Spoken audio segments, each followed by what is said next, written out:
Welcome to Krupanidhi infra project and construction. ఇది చూస్తున్నారు కదండి, ఇది లో బడ్జెట్ కన్స్ట్రక్షన్ 10 lakhs పాదకు 2 సెంట్లు 80 గజాల్లో మేము కడుతున్నామండి. దీనికి మేము ఫుల్ లెంటలో పోసాం. లెంటలు ఈ విధంగా పోసుకొని చేయించుకోవాలి. కట్టు లెంటలు అనేది మ్యాక్సిమం అవాయిడ్ చేయండి. ఫుల్ లెంటలో పోయించుకోండి. కాలం టు కాలం లెంటలు పోయించుకోండి.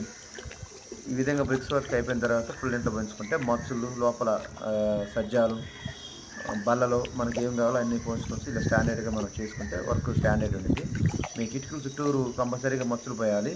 కొంతమంది పోయారు, మీరు పోయించుకోండి. ఎక్కడైతే అవసరం అక్కడే పోయించుకోండి. అనవసరమైన చోట కాడ పోయించుకోవద్దు. కొన్ని స్లాబ్ ముందుకు వచ్చిన కాడ లోపల అవసరం లేదండి. 6 అడుగులు 4 అడుగులు బండ లోపల పోయించుకోవచ్చు. పోయించుకున్న అది వికారంగా ఉంటుంది. సిటీలో కట్టుకున్నా ఎక్కడ కట్టుకున్నా మన బిల్డింగ్ మోడలింగ్గా ఉండాలి కాబట్టి కరెక్ట్గా మీరు ఏ విధంగా విలేజ్లో కట్టుకున్నా కూడా సిటీ పద్ధతిలో కట్టుకుంటే మీకు బాగుంటుంది. మా ఛానల్ సబ్స్క్రైబ్ చేయండి, లైక్ చేయండి, షేర్ చేయండి. Thank you.